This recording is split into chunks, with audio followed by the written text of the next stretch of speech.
Previously, we learned if we have a URL that looks like this and has an equal sign followed by some kind of a value, we learned that this value will be sent to the web application, and the web application is going to process that value and use it within its execution before returning the response to us. And therefore, by manipulating this value, we can manipulate the web application to either display useful information to us or to exploit it. And we're going to talk about that later on in the course as I show you how to discover and exploit a large number of bugs and vulnerabilities. Now, all of these examples are examples of sending data over the HTTP GET method because we can see the parameter and its value in the URL. Another method of sending data to the web application is POST, and is typically used when you submit input boxes. So an example is a login form, as you can see in here, where you have to type your username and password, and once you click on login, these two values will be submitted to the web application, but you will not see the values in here in the URL because it's being sent as a POST request, not as a GET request that we have in here. But similar to what we have in here, these values will actually be submitted to the web application, and therefore we can manipulate them to manipulate the execution of the web application and possibly discover bugs and vulnerabilities. So any value you type in any kind of input box is usually submitted to the web application, and you should test it for the bugs and the vulnerabilities that you will learn later on in the course. So another example in here in our own website in zsecurity.org is the search. If you click on the search, you're going to get an input box where you can type a value in it, and whatever value you type in here, the web application is going to search all of its content for that value. Therefore, we can manipulate this value to manipulate this search function and possibly discover bugs and vulnerabilities in this website.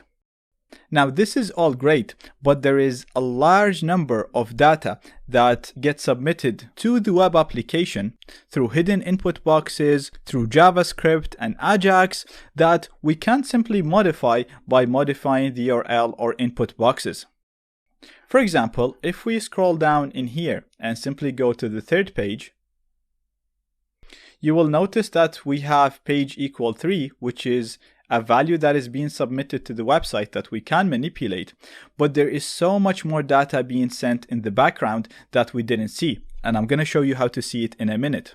Another example is if we go to the shop and go to my cart, and I've already added some products into it. And if I remove one of these products, again, we can see that we have a parameter called remove item and the value is 1. So we can manipulate this to manipulate the web application, but much more data was submitted in the background that we need to test. And the only way for us to test this is to intercept this data using a proxy. So essentially, what we want to do is to have a web proxy running and have our browser submit all of the requests to this proxy so that we can analyze this data and modify it, and then send the modified request to the web server or the web application that is running on the cloud. This way, we'll be able to see all of the hidden requests, and we'll be able to actually see the request after the website applies all of the changes that it wants to apply for it. For example, sometimes we have security measurements and filtering running on the client side, so we'll be able to see the request after all of these filters have applied, and therefore we can even bypass some security by intercepting the request right before it leaves our computer to the target website. So to do this, we're going to use the proxy functionality of web application penetration testing software called Burp Suite. Burp Suite is pre-installed in hacking operating systems such as Kali and Parrot. If you're using your own operating system, you can download it from this page. I'm going to include its link in the resources. And you want to make sure you select the Burp community. This is the free version. There is a paid version, but we're going to be using the community throughout the course. It's more than sufficient, but I do recommend the professional once you take this to a professional level. So for now, you're perfectly fine with using the community. Then you want to select your operating system. So I'm selecting Mac, but if you have Linux or Windows, you can select it from here and you click on download. Installing it is very, very simple. All you have to do is simply run the executable that you download and follow the installation wizard. I'm not going to cover that. It's very, very simple. Once you have it installed, you can run it from your start menu if you're on Windows, or from your applications if you're on Linux. And on OS X, you simply again have to go to your Launchpad and look for Burp. Now I do have the professional, but I'm going to go with the community because like I said, we're going to be using that for the whole course. And once you run it, you're going to get this window that will help you either open an existing project, start a new project on disk to save your changes, or simply start with a temporary one.